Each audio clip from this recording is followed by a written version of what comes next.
Hello football fans, শেষ হয়েছে এবারের ইউরো আসরের কোয়ার্টার ফাইনাল ম্যাচগুলো, যেখানে 8টি দলের রোমাঞ্চকর লড়াইয়ের পর 4টি দল এরই মধ্যে সেমিফাইনালও নিশ্চিত করে ফেলেছে। বর্তমানে 4টি দল অপেক্ষায় আছে সেমিফাইনালের লড়াইয়ে মাঠে নামার, যেখানে আর একটি মাত্র ম্যাচ জিততে পারলেই স্বপ্নের ফাইনালে পা রাখবে দুটি দল। এবারের ইউরো আসরে যে 4টি দল সেমিফাইনালের টিকিট পেয়েছে তারা হচ্ছে স্পেন, ফ্রান্স, ইংল্যান্ড ও নেদারল্যান্ডস। এর মধ্যে প্রথম সেমিফাইনালে মুখোমুখি হবে স্পেন ও ফ্রান্স। আগামী 9 জুলাই রাত 12:30 থেকে এই ম্যাচটি অনুষ্ঠিত হবে, কিংবা তারিখ অনুযায়ী ঠিকমতো দেখতে গেলে ম্যাচটি 10 জুলাই ভোর 12:30 থেকে অনুষ্ঠিত হবে। এবারের ইউরোতে অসাধারণ ফুটবল খেলেছে স্পেন।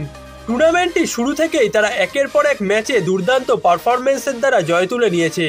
স্পেন ও জার্মানি এবারের আসরে এমন দুটি দল ছিল যারা কিনা প্রত্যেকটি ম্যাচে ধারাবাহিক পারফর্ম করেছে।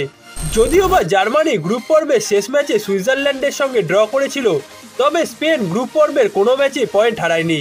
তারা গ্রুপ পর্বে ইটালি, ক্রোয়েশিয়ার মতো দলের সামনেও পয়েন্ট হারায়নি। 3 ম্যাচে 3টিতেই জয় নিয়ে কোয়ার্টার ফাইনালে এসেছিল স্পেন, যেখানে তারা জর্জিয়াকে 4-1 গোলে বিধ্বস্ত করার পর কোয়ার্টার ফাইনালে মুখোমুখি হয় জার্মানির বিপক্ষে, যেখানে সেমিফাইনালে ওঠার লড়াইয়ে জার্মানিকে 2-1 গোলে হারিয়েছে স্পেন। এখন তারা অপেক্ষায় আছে ফাইনালে ওঠার। সেমিফাইনাল ম্যাচটিতেও ফেভারিট হিসেবেই মাঠে নামবে তারা। অন্যদিকে এবারের আসরে সেমিফাইনালে উঠলেও এখনো পর্যন্ত টুর্নামেন্টটিতে নিজেদের সেরা ফর্মটা দেখাতে পারেনি ফ্রান্স। এমনকি ওপেন প্লে থেকে, অর্থাৎ পেনাল্টি, ফ্রি কিক কিংবা আত্মঘাতী গোল বাদ দিয়ে এখনো পর্যন্ত কোনো ম্যাচে গোল করতে পারেনি তারা। নাকে চোটের কারণে মাস্ক পরে খেলা কিলিয়ান এমবাপ্পেকেও দেখা যায়নি সেরা ছন্দে। তবে বড় ম্যাচে ফ্রান্স বরাবরই ভিন্ন একটি দল, যার কারণে সেমিফাইনালে এই ম্যাচটিতে তারাও ঘুরে দাঁড়াতে পারে। এই নিয়ে সর্বশেষ 5টি আন্তর্জাতিক টুর্নামেন্টের মধ্যে 4টিতেই সেমিফাইনালে উঠেছে ফ্রান্স, যেখানে তারা 4বারই ফাইনালেও পৌঁছেছে, যার কারণে ফ্রান্সকেও এই ম্যাচটিতে পিছিয়ে রাখার কোনো সুযোগ নেই।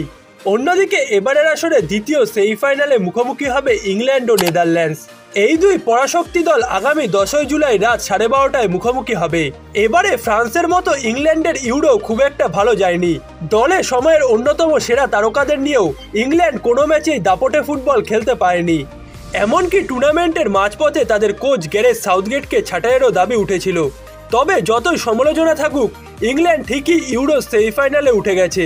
গতবারের রানার্স আপ দলটি এবার রাউন্ড অফ 16-এ স্লোভাকিয়াকে 2-1 গোলে পরাজিত করার পর কোয়ার্টার ফাইনাল ম্যাচে সুইজারল্যান্ডকে পেনাল্টি শুটআউটে পরাজিত করেছে, যার মাধ্যমে তারা সেমিফাইনালে পৌঁছেছে। এবং ফাইনালে ওঠার লড়াইয়ে আসছে বুধবার তারা মুখোমুখি হবে নেদারল্যান্ডসের বিপক্ষে, যারা কিনা গ্রুপ পর্বে ফ্রান্স ছাড়া এখনো পর্যন্ত খুব একটা বড় দলের মুখোমুখি হয়নি এবারের আসরে।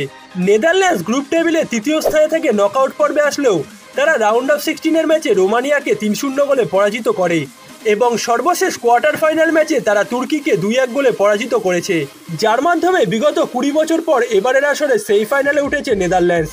যার কারণে দ্বিতীয় সেমিফাইনালের এই ম্যাচটিও খুবই রোমাঞ্চকর হতে চলেছে, যেখানে দুটি দলের কাছে সুযোগ থাকবে পরবর্তী রাউন্ড অর্থাৎ ফাইনালে ওঠার।